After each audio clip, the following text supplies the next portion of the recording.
So in class on Wednesday, we did a murder mystery where they had to solve a murder using their biopsych knowledge. And that just was super fun. But we talked about long-term potentiation and the neurobiology of learning. But then it was really cool because we tied that in to the murder, but then also into how to study for your finals. So it was really neat to be like, look, this is actually important. And this is actually what your brain is doing. And this is why you do need to sleep 8 hours a night.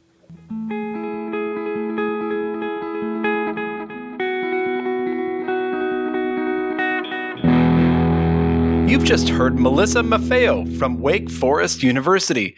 Eric had the opportunity to sit down with Melissa for this 220th episode of Psych Sessions, conversations about teaching and stuff. Hi, I'm Bridget Hard, a professor of the practice at Duke University.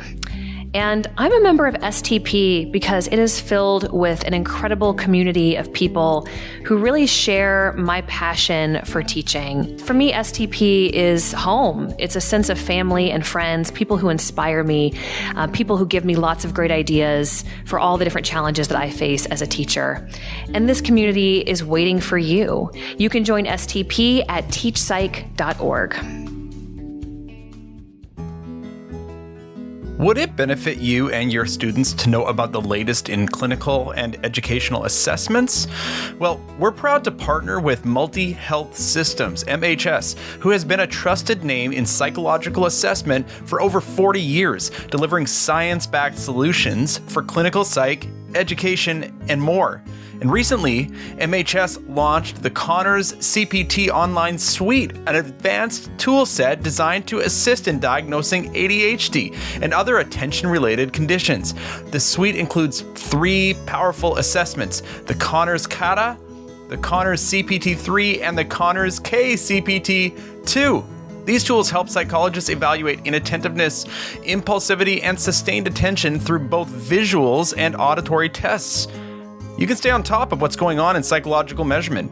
Pause this episode and head to mhs.com/email division to sign up for their clinical and educational newsletter. You can also follow MHS on LinkedIn for the latest updates.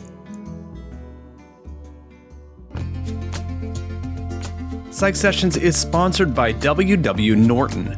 Are you looking for more activities to promote scientific literacy? ZAPS 3.0 interactive labs from W.W. Norton are brief, hands-on activities that invite students to actively participate in the process of psychological research and discovery. Utilizing a consistent 5-part framework and incorporating transparent design principles, students experience classic psychological studies like the Stroop effect, false memory, the serial position effect, signal detection, and more. Once they've completed the experiment, students can compare their data with national data and their own classmates, offering the opportunity for rich in-class or online discussions. Bring the science of psychology to life for your students with ZAPS. For Psych Sessions listeners new to ZAPS, you can try it for free the next time you teach. Just go to siegel.wwnorton.com/Psych Sessions, and the folks at W.W. Norton will even integrate it into your LMS for you. That is Siegel, like the bird, SEAGULL.wwnorton.com/Psych Sessions. Welcome to another episode of Psych Sessions. I'm so pleased to be here today talking to Melissa Maffeo from Wake Forest University. First off, hi, Melissa. Hi, Eric. Did I come anywhere close pronouncing your last name correctly? You were perfect. Absolutely perfect. Okay. Over my career, I have realized, sadly, it took me some time to realize it, that names are really important. And I work really hard with my students to learn their names, and I don't always get it, and I don't always get it right. Mm-hmm. But I tell my students, correct me if I'm wrong immediately. Yeah. Awesome. Thank you for checking. So we were just chatting before I hit record and about Melissa's morning. We're talking in December of 2024. We're both ending our semesters with the last day of classes. So, Melissa, before getting on with me on Zoom to record this. What did you do this morning? I taught 3 last classes. I taught a class at 9, and then a class at 10, and then a class at 11. So somebody in your department doesn't like you. I chose that schedule. I do that okay. schedule. All right. Fair enough. So you like the back to back to back? I do. It's like ripping off a Band-Aid. I do back to back to back every semester. And you like Monday, Wednesday, Friday. Do you not have a Tuesday, Thursday grid? We do have a Tuesday, Thursday grid. It's a little bit complicated, but the short version is that the father of my children also works here, and we try to keep opposite teaching schedules so that one of us can always take care of the kids if needed. Okay. So, all right. So you used very careful language there, and we don't have to go down that alleyway. But if I were talking about a situation in my past, I would also too say the mother of my children, who is now my ex-wife. But we don't need to go there. Wow. So what did you teach at 9, at 10, and 11? We actually had great last days in all of the classes. My 9 o'clock and my 10 o'clock were both first year seminars. And the first year seminar that I teach is called Alcohol, History, Use, and Misuse. So these are 16-person freshman seminars, and we explore all things related to alcohol. Obviously, my background is in psychology and neuroscience, so that's the bulk of the material that we cover. But we do try to talk about the history of alcohol worldwide and in the United States. We talk about like cultural implications, like differences in drinking age across the world, stuff like that.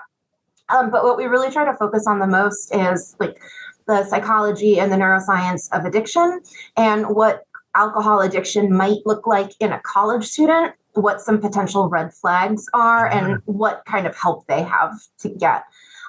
So we do that all semester long. It's really interesting. It's really fun. So in class, do students engage in that? Because yeah, they really, really do. I hear a lot of things in that class. But it's good. I mean, I really encourage the students to be open with me to the extent that they're comfortable. I tell them I'm not going to, go rat them out to anybody or anything like that. Right. And I just ask that if they choose to engage in drinking behaviors, then they do it safely. And we spend a lot of time talking about like harm reduction as opposed to abstinence. Right. I mean, wow. First off, what a great format. 16 students only. Yeah. Is this a freshman seminar where it's a cohort? So these 16 students have all their classes together or most of their classes? No, we don't have that. We have done that model before. I personally have never taught that. There have been this model before at Wake, but these are just 16 students. And because of the nature of first year seminars, every student has to take one. Right. So they don't always get their first choice in seminar. So many of these students are not opt into my class. So that creates another interesting component. So then, obviously I'm the most interested in neuroscience and psychology, but I try to make it relevant for anybody who might not be interested in neuroscience and psychology. Well, and that topic, if you're a drinker or non-drinker, understanding the mechanisms by which alcohol works is important for society. I'm guessing you get into blood alcohol levels and, the policing and criminal justice. And I'm in the midst of, this is irrelevant to anybody but me. I'm in the midst of watching Game of Thrones right now for the very first time. First time? For the very first time. This is a whole other podcast episode that we have to have. What's that? This is a whole other podcast episode we have to have so we can talk about Game of Thrones. It's awesome, but they were, not that that's historically accurate, but isn't there evidence of fermentation 5,000 years ago? I mean, more than that, yeah. Yeah, more than that, yeah. So I mean, it's relevant in cultures whether you're a drinker or a non-drinker, and I did see on your website that you sometimes teach psychopharmacology. Mm-hmm. Yep. I'm not teaching that this semester, but I will be teaching it next semester. And so believe it or not, in another era, I actually taught psychopharmacology, but I'm not a neuroscientist. So let me make that really clear. I had it as an undergraduate, and it was like the best course ever. And so never taught it in grad school, but I taught it a couple of times in my first job, and loved it, and students loved it. And, there were moments of that course when I was teaching psychopharmacology. We talked about alcohol a lot, but there were moments of that course where I felt like I was giving them instructions on how to optimize. I'm talking about routes of administration with nicotine, chewing it versus smoking it, routes of administration with opioids and, yeah. So taking it back to alcohol, this is something that I talk about it in a lot more depth in psychopharm than I do in the freshman seminar. But routes of administration is so important. And if you choose to do any one of these drugs, it's important to know the differences. And you hear horror stories about like high school students that have tried to consume alcohol using unconventional means, and they don't understand that that is going to rapidly increase their blood alcohol concentration way faster than drinking.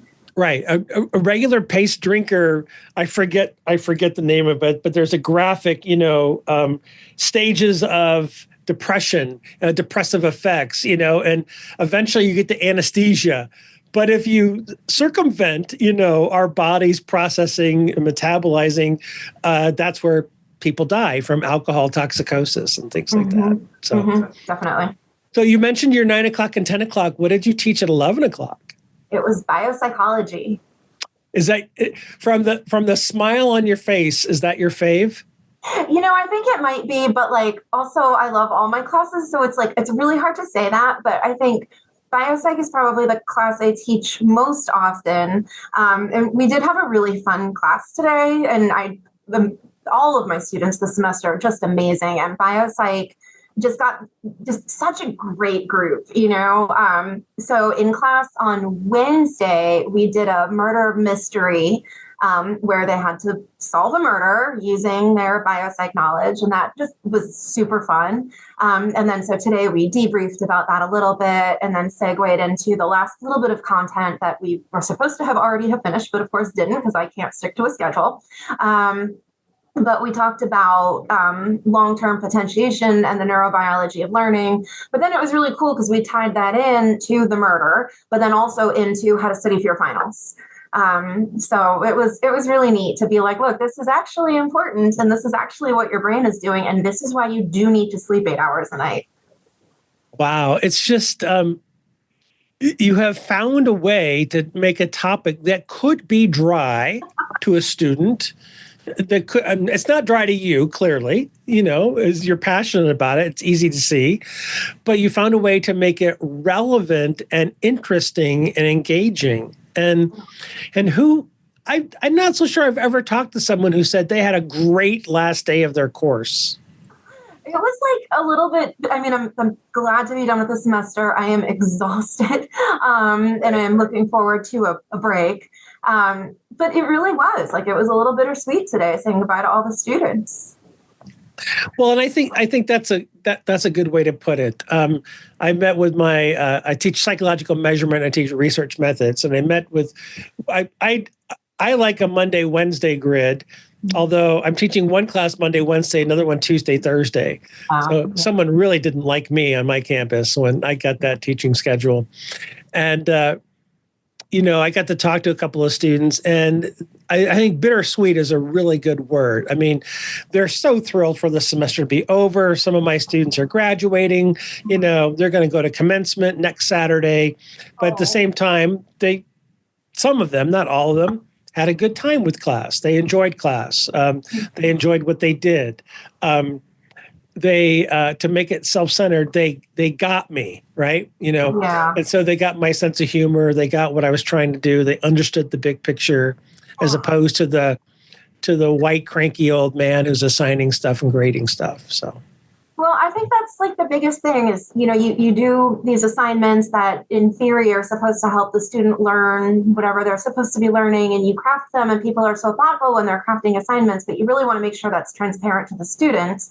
And then when they actually do get it and they see that there is a method to the madness, like that is really, really powerful. And you're like, see, this is why I give you all those assignments. Like there's a reason. I'm not just giving you busy work.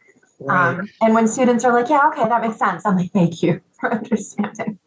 Melissa, how many years are you post-PhD? I got my PhD in 2012. So have you been a faculty member at Wake Forest that whole time? No. So I did a 2-year postdoc at the Wake Forest Medical Center in a research neuroscience lab, and I studied alcohol withdrawal seizures and calcium channels. And then right around that time, I wrapped up the postdoc. I took a visiting assistant professor position here in the psych department because I loved my research. I loved the postdoc, but I really did miss teaching. I was a graduate student TA during my grad years, and I liked it. And I really felt like that was more my thing than research. I did 2 years of a visiting assistant professor, and then I was extremely lucky that a permanent line opened. So that was assistant teaching professor, and I applied for that job in 2016 and then started in 2017. So unfortunately for you, you've hit on one of the key words that I usually have a rant, and I'll try to make this short because regular listeners know where I'm going. Were you really lucky, or did you work your butt off so hard, you were so passionate and so dedicated that you got the job that you earned, or really was it luck? Thank you for saying that. I don't know. Sorry. But truly maybe both, because someone else stepped out of a position at the exact same time that I needed a job. So that part was definitely luck. So there might have been some timing that was fortuitous. Yes. But did they, and I don't know the answers to these, so who knows how this could backfire on me. Did they open up the position for applications? They did, yeah. And were you the only applicant? No, I was not. Did they write the job description for you? No, they did not. So I will yield, officer. I will yield the point that there was some fortuitous timing, but beyond that, really. Thanks for saying that. I think maybe we need reminders of that sometimes. Yeah, and this is a long running thing with me on this podcast, and actually, Jane Hallinan, I don't know, 20 years ago, wrote a chapter about Bill McKeachie, and the title of the first part of the title was "I Was Just Lucky," and Bill McKeachie himself said that many times in his career, and I actually had a chance to interview him about a year before he passed for psych sessions. Me and Garth did. And I tried to talk to him about that, and he kind of wouldn't budge.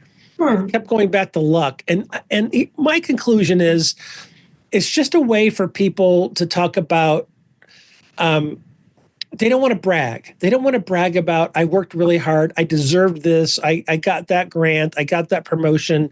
And so it's a way of, it's a humility strategy, which I totally understand, because we are not academically raised to brag about ourselves. At least most of us aren't. And so the piece that concerns me, and I'll get off this soapbox, I'm about 45 seconds, Melissa, from being done with it. Thanks for your patience. Is that I think when sometimes we hear people like Bill McKeachie say, I was just lucky, then we go, I can never do what he did because I'm not going to have the luck. Mm-hmm. Whereas I think very little of what he did was lucky. Mm-hmm. He worked his ass off, and he made contributions actually nationally and internationally. And so anyway, I'll stop now. Thank you for playing. Thank you. Thank you for listening to my TED Talk on a podcast. So 9 a.m., 10 a.m., 11 a.m., and you'll do that again next semester. Next semester is a little different. Per my own request, I have a new prep next semester, and it's a upper level seminar course that I've never taught before. So I'm really excited. It's physiological psychology, but I thought that 50 minutes wouldn't cut it for that class. So I will be teaching Monday, Wednesday, Friday at 10 and at 11. And that is for biopsych first and then psychopharm. And then Monday, Wednesday is going to be physio from 12:30 to 1:45.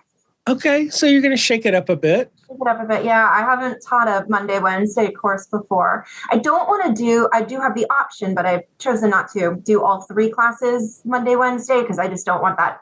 It would be nice to teach 2 days a week, but those would be really long days. So yeah, absolutely. Absolutely. Okay. All right. And did along the way there, did you mention that you are a professor of teaching? Is that the designation? Yes. So my official title is associate teaching professor. Associate teaching professor. And that obviously that probably means there are promotions, but does that mean there's not tenure? Is that right? Yeah, that's right. And are there multiple folks of that designation in your department? Are you the only one? In my department, there are 2 of us, and we're both at the associate level. And we don't have to go here if you don't want to, but how does it work in terms of, like, I've been a part of conversations on my campus and occasionally other campuses where I don't want to say there's a debate, but there's a discussion about, let's just put it, tenure track faculty and non-tenure track faculty. And so, for example, do you and your colleague who are teaching professors, are you fully engaged in department? Do you have votes on things? Do you go to faculty meetings? And I apologize if I'm being ignorant because I just don't know a lot about it. Well, you're not being ignorant. And I'm glad you said this because this is something I'm super passionate about. So let's see, to describe how it works at Wake.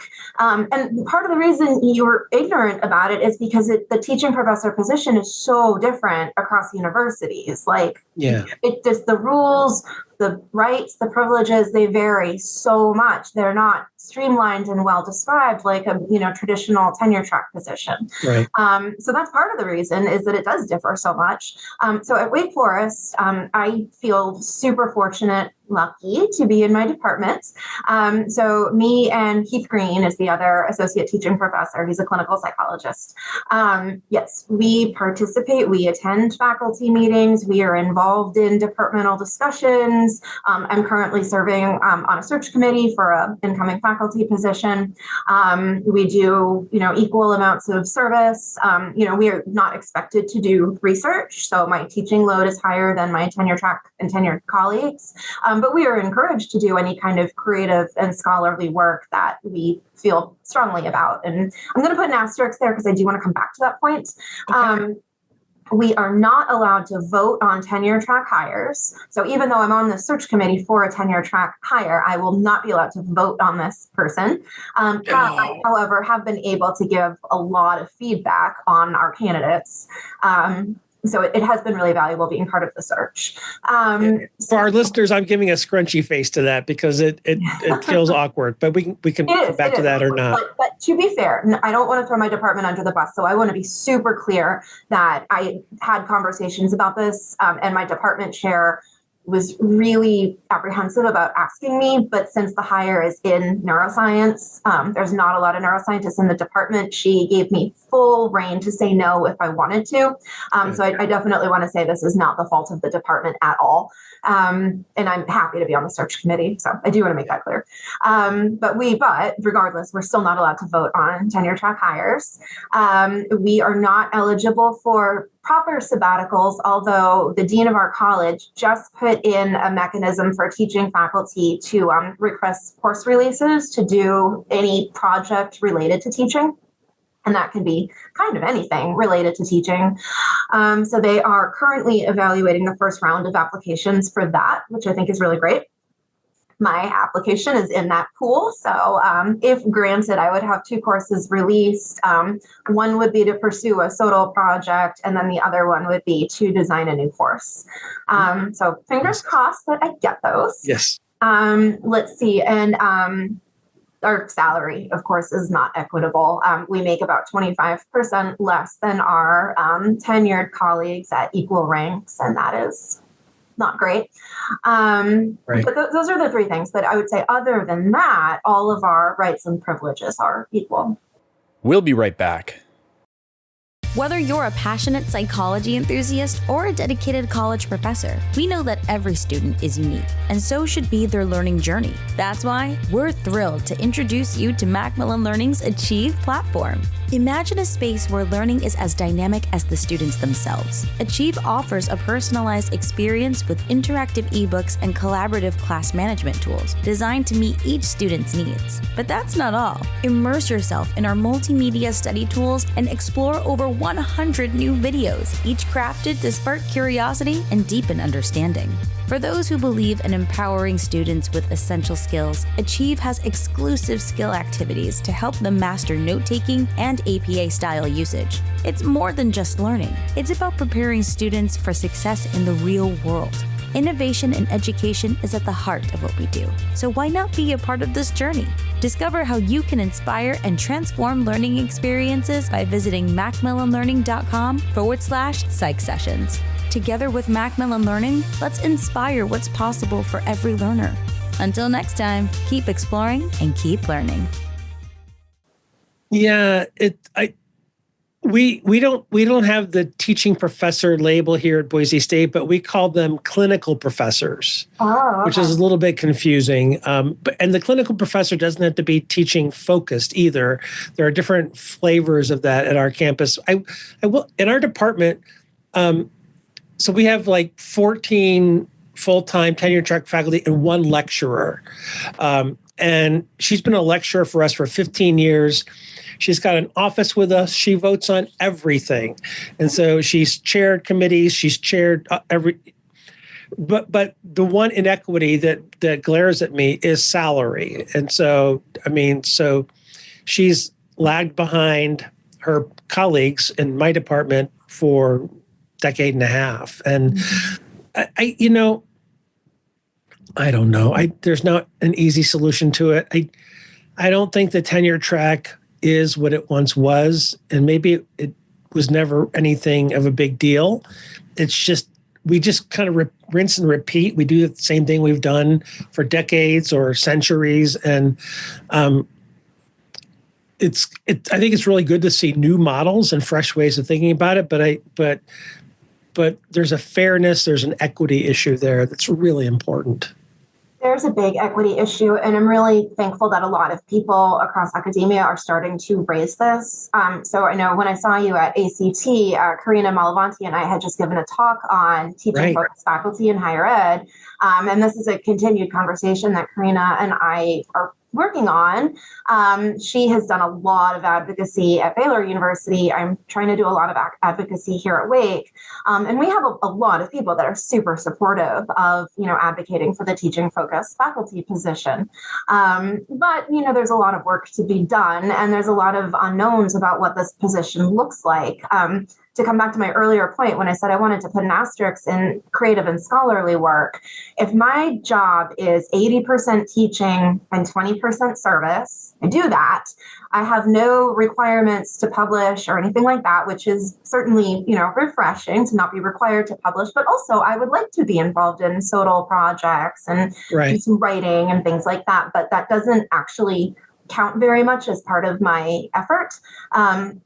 So it's great. I get a wonderful pat on the back and I get a lot of congratulations from my colleagues. But at the end of the day, it doesn't go into my merit evaluations. Right. And I think there's a fantasy about workload percentages because you just said that you're 80% teaching, 20% service. Did I get that right? Yeah, that's right. Yeah. And so, but honestly, Melissa, I suspect for you, it's more like 100% teaching and 50% service. That might be right. Yeah. And we are technically 60, 30, 10 teaching, research, and service, but none of my colleagues are like that. They're more like 80, 50, and 25. Oh, sure. Definitely. I don't know anyone in higher ed that works a 40-hour work week. And so it's, I think we fool ourselves with that. And I wonder are there implicit assumptions when they say, no, you don't need to do scholarly or creative work, but is that with a wink and a nod? Or would they like you to work with a couple of undergraduates as research assistants and do projects and things like that? I don't think so. I've never been asked to do anything like that. And I volunteer to do things because I enjoy it. But then that kind of creates another sort of issue is if our job does not require that, and we would love to reward it to the people that do it, but we need to do that not at the expense of people who choose not to do it because it is not part of their job description. Right. And I don't have an answer for that. That is not an easy question to tackle. So I don't know, but no, I don't feel, at least not in my department. I can't speak across departments, but my sense is that we are not really asked to do a whole lot of mentoring students and things like that, unless we want to. So yeah. The university will allow you to work for free. Oh, sure. Yeah. The universities, as well as other job sectors, are good at that. Yeah. One of the things that we changed recently in our annual evaluation is that we added a bunch of categories to give credit where credit is due. And so now you can actually put in your annual evaluation the number of letters of recommendations that you wrote. Yeah. And you get credit. So I think there's all these things that we do that are part of the job and everybody gets it.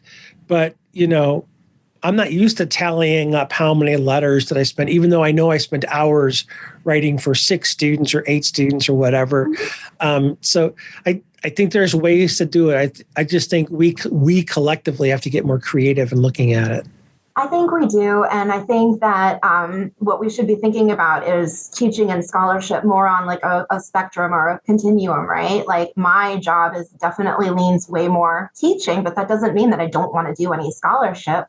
And another person's job might lean more scholarship. And that might even change throughout the course of their career. They might have a semester or two that they're hyper focused on a research project that they're working on. But then, a year later, they might be really interested in a new course prep or something like that. Right.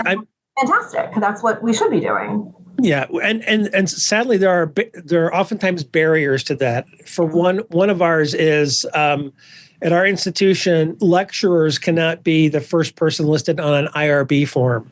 Really? Oh, no. Yeah. So a non-tenure track person has to collaborate. So if you're a lecturer or you're a adjunct faculty member, you cannot be the first author on a first researcher listed on the IRB form. Wow. We've got some structures there that are, for whatever dumb reason, purposely inhibiting,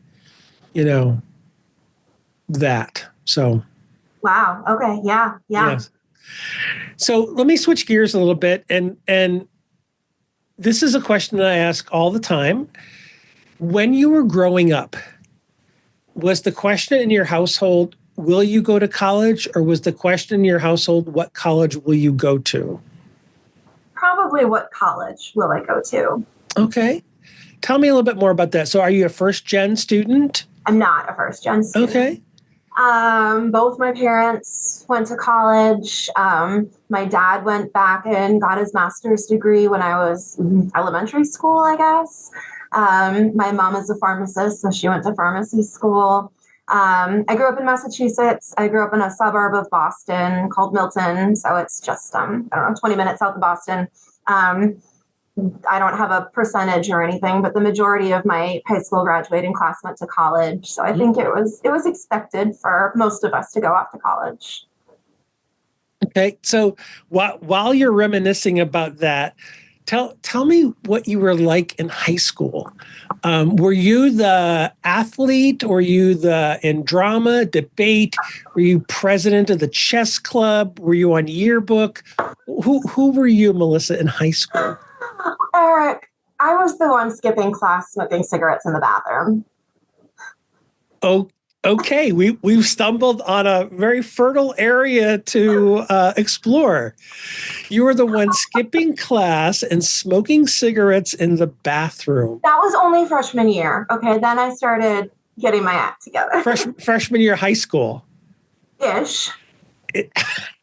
Okay. So, all right, set the scene. 15-year-old Melissa skipping out of class. And so you said it was only your first year. So what changed? How did the pivot happen? I don't know. My junior year in high school, I had a teacher that I really, really liked. It was this like double course called the American Experience, and it was like a joint history and English class together. Mm-hmm. And it was taught by two teachers who were just like really fun and really cool, and they could play off of each other really well, and they just had a really nice like rapport with students. And we also had a lot of autonomy in that class. It was kind of more set up like a college classroom than a high school classroom, and it was a fun class, and I really liked it. And I think that was when I started being like, oh, I think I might actually enjoy academics. And then senior year of high school, I took AP Psych, and I loved it. And I think I knew, I've known from then that I wanted to go into psychology. I loved AP Psych, and it was super clear to me that I wanted to be a psych major in college. And again, kind of finding areas that I enjoyed. It took me, a few years of college to realize that I enjoyed neuroscience. But I started taking, 200 level psych courses, and I really enjoyed them, but I wasn't really sure which area of psychology I liked the most. And like a lot of people, I was initially drawn to clinical, and then I kind of got into clinical and realized I did not like clinical. And then I was like, oh crap, I know I want to do psychology, but what else is out there? And I think that was around the time that I took my first neuroscience class, and I really enjoyed it. So high school Melissa was just very slowly starting to figure that out. Okay. And where did you go to undergrad? UMass Boston. Okay. So UMass Boston. And when you first declared a major, was psychology your declared major? Yeah, psychology was my declared major. Yeah, and no variations from that? No adding a double major or triple minor?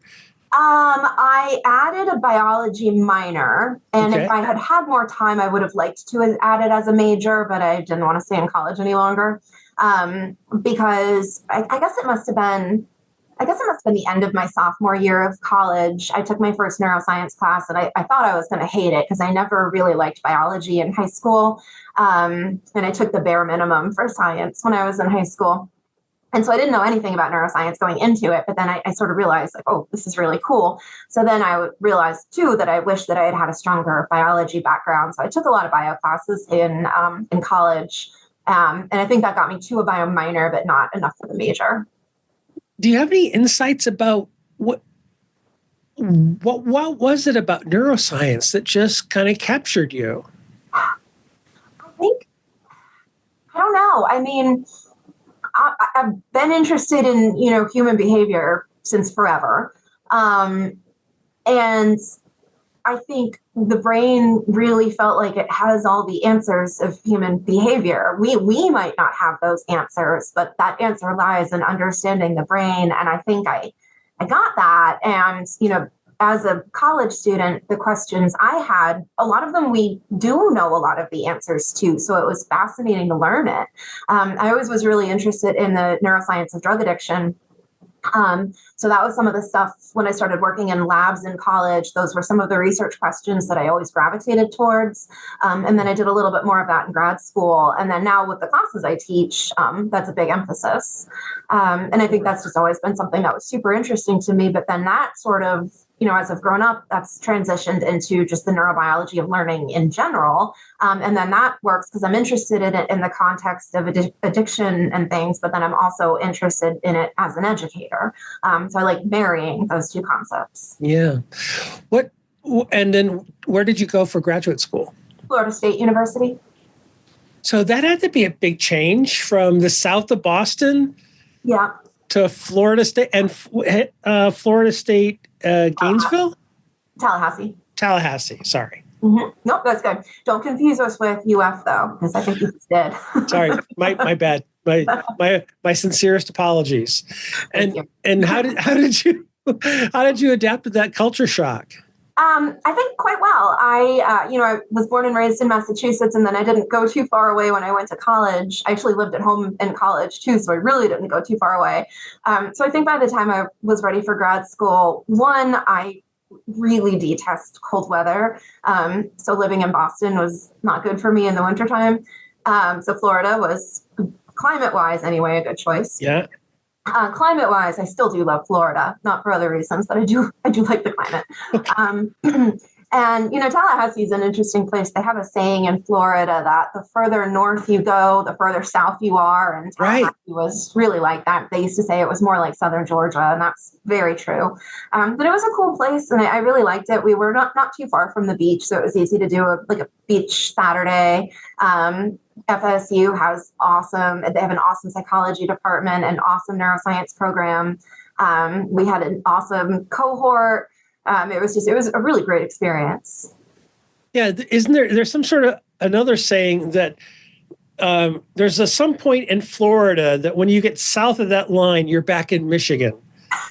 Almost because of all the snowbirds that, or all the retirees, who come from all over the country to go to that southern climate. Mm-hmm. Yeah. Melissa, I was looking at the website earlier today, and I saw a class listed there that I just have to add. Oh, you're smiling like you know what I'm going to ask you about, don't you? I know what you're going to ask. Yeah, I'll bet you do too. The class that was listed there, I think it was Psych 270, The Science of the Supernatural. Mm-hmm. And so what is that all about? This is my pet project. So I grew up being super interested in paranormal stuff, was devouring Stephen King books and all the scary movies, all the things, right? I loved that stuff. Grew up, got into neuroscience and psychology, all that. But I don't consider myself to be a believer in the paranormal or supernatural. And what I'm really interested in is what are the neuroscientific and psychological things that happen to make a person believe that they are experiencing something paranormal. Okay. So that's what we covered in this class. And it's been a handful of semesters since I've taught that class. I'd love to bring it back. But I think I might have talked to you about this previously. I have a book on the same title that should be coming out, I think early in 2025. Awesome. So I think I started this at Top Inc. at ACTS 2 years ago. I was brainstorming these ideas. The book is written. I have received peer reviews from it, so I expect shortly to be able to send it back to the editor and go to copy editor. So I really am hopeful that it'll come out in the first half of 2025. But it's called Science of the Supernatural, Critical Thinking for the Mind and Brain. And again, what I'm interested in is it explores the neurobiology of fear. Like, why do we have fear? Is it an adaptive emotion? How does, the human concept of the feeling of fear, how does that relate to how we study the neurobiology of fear in like a rodent model? But then also, when do we overcome fear? When do we show courage in the face of fear? So the book starts off with some background on those concepts. But then it goes into things that might lead us to think that we see a ghost. For example, there's a chapter on sleep and sleep in the brain. I'm sure you know this. When someone is in REM sleep, their whole body is paralyzed. Like their brain keeps their body paralyzed so that we don't get up and act out our dreams, which would be super dangerous. But for about 20% of the population, they wake up during REM sleep and they're awake, but they're still completely paralyzed. And that can be a really scary thing. It's totally normal. It's not really indicative of anything, but it's terrifying. And a lot of people experience ghost sightings in the middle of the night and report that they can't move and that the spirit or whatever might be sitting on their chest. So sleep paralysis might be one explanation for why a person experiences something that they're perceiving as supernatural. There's a chapter on memory. We talk about false memory, and we use that in the context of alien abductions. We spend a lot of time talking about the power of suggestion and like confirmation bias and the Barnum effect. And we put that in the context of like seances and tarot card readings and things like that. There's a chapter on psychedelics, which was really fun to write. So yeah, it's been a really, really fun pet project for me. And the goal of the book is, it's sort of this weird like walk between an academic book and like a pop science book. So I think it's accessible to anybody who hasn't studied neuroscience or psychology. So I think it's written for the layperson, or it's intended to be written for the layperson anyway. But it also would be a good supplemental source for like an intro psych or an intro neuro course. Yeah, so there's a few things to unpack there. So first off, who's publishing it? Cambridge University Press. Okay, awesome. And as you were describing it, you call it as a supplement to intro psych. I think someone who is creative enough could use it as their intro psych textbook. Maybe, yeah. I think that all the range of topics that you mentioned, you talked about memory, you talk about sleep, you're talking about drugs. I mean, there's a lot of hot topics in there that I could see students using a book like that and really walking away understanding their own life better.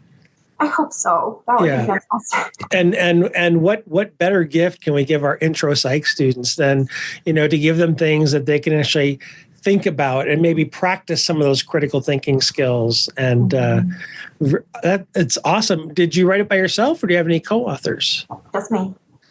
Just you. All right. So, and is this your first book? Yeah. So when you've got your first book, normally you start thinking about your second book. So do you have your oh, look at you. Do you have your second book idea going? And do you want to talk about it? I don't, and I have a couple half-baked ideas, but nothing even concrete enough to have words for, honestly. But I really enjoyed the process of writing, so I would love for there to be a second book, but we'll see. First, I need an idea. Well, honestly, in my career, I discovered that writing a book is like getting into a club. It's really hard to get in the first time. In fact, the first time I wrote a book, I wrote it with Steve Davis, and we were co-authors on it together, and that was 25 years ago. But once you had your first book, people then knew you can write a book. And look at you can make a deadline, and you can submit things, and you can react to copy editors and things like that. So once you're in the club, then it's like other people will start looking, hey, did you see Melissa's book?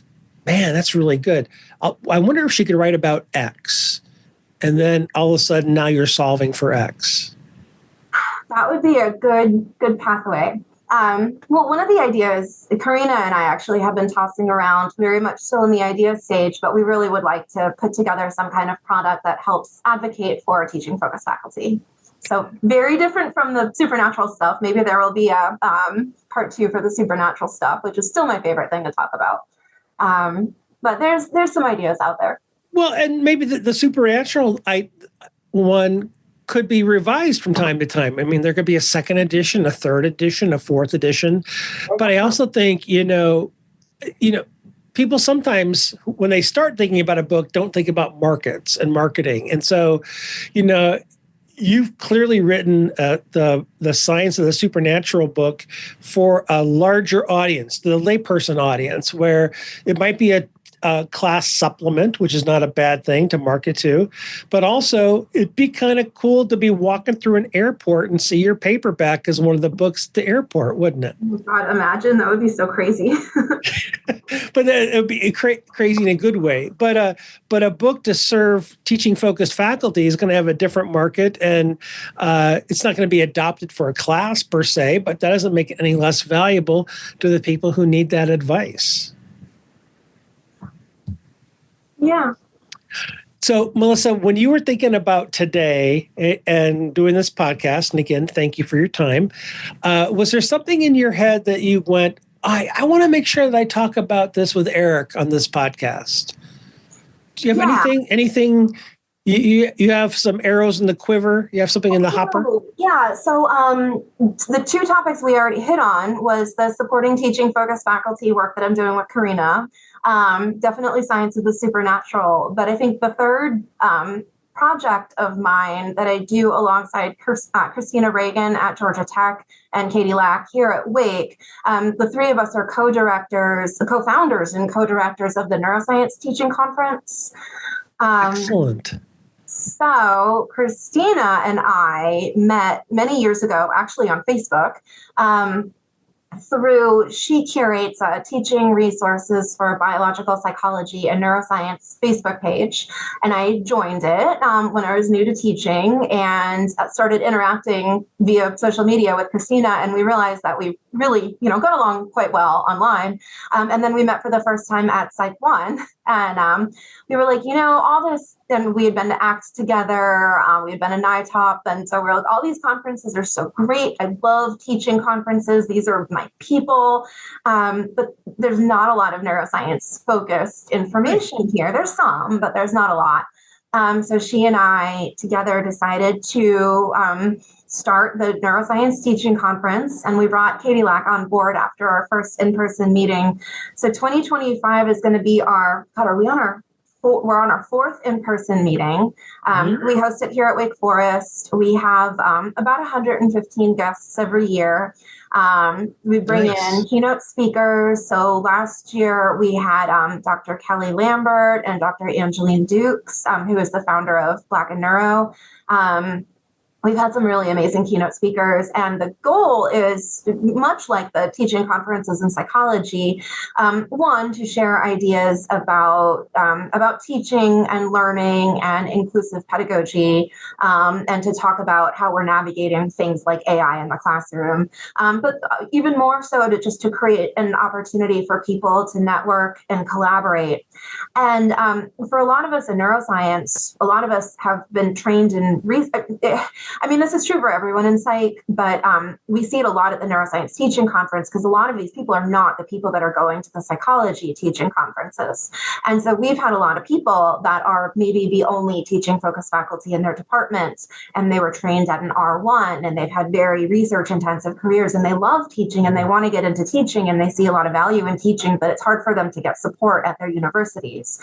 So they come to us at the Neuroscience Teaching Conference, and we hear the same things that you've heard at ACT a bunch of times, like I've found my people, and that is the most wonderful and validating thing. And so the conference has been really fun. It's been a 2-day conference, but we've bumped it up to 3 days because we've had so much programming. It's hard to shut it down at 2 days, but we usually will have a couple of keynote sessions. We will have a couple 50-minute sessions, including a workshop. And then we have some smaller concurrent sessions. We have a poster session. And then we usually try to make time for roundtable discussions and demos and things like that. And then we organize social events too. Winston-Salem is a small town, so it's easy for us to do that. So we'll host a dinner one night, and then another night people will have dinner on their own, but we'll pick a place where we suggest that everyone hangs out. And obviously they don't have to. But it's been really, really rewarding and really special for us. Yeah, it's there's two things coming to mind. First off, you found your people, you found your tribe. But secondly, Melissa, it's just a pleasure to hear you and talk so passionately about things. I mean, I think fundamentally, and maybe I hope I'm getting this right, you're an optimist, aren't you? Naively, probably, but yes. Well, no, I don't want to say naively at all. It's I think there are people who pretend to be optimists because that's kind of their coping mechanism. But you strike me genuinely as, and maybe we've only talked about the things that you get excited about for the most part. But it just, I'm just struck by that, and just listening to you talk about a conference, and I'm sure it probably, I'm guessing some of your Wake Forest colleagues don't understand the amount of work that goes into that. Now, the one person that you do that with at Wake Forest obviously understands that, but I would hope that your department chair and your dean and all the staff understand that. But I doubt if they do, because if you're not the one doing it, oftentimes people don't get it. It's hard to know. It's really hard to know. We are thrilled to have so much support from Wake at the conference. Our dean came to the conference last year, which was so great to have her there. Yeah. There's been a big neuroscience initiative at Wake. So I think, that help gets the rest of the college excited for what we're doing. But there's definitely a lot of support for us. So, Melissa, I want to be respectful of time. You're on your 4th hour of talking today on this Friday in December. Was there anything else that you wanted to mention, or you want to correct something I've said? If you want to do that live, that's okay too. Anything else that's on your mind these days? Not that I can think of, Eric. Well, I just want to stop again and say thank you so much for your time. I think I did the math in my head at one point during this interview. We're about a generation apart. And people can't see us, but I think I'm just going to let people infer from context, all right? And people like you and Karina and what you're doing I honestly believe, whether this matters to anybody else or not, I honestly believe that our discipline is in good hands. Wow. Our future is in good hands. That really means a lot. It really does. Yeah. So thank you so much for your time today. Thank you. It was a pleasure talking to you, and thanks for having me on. Absolutely.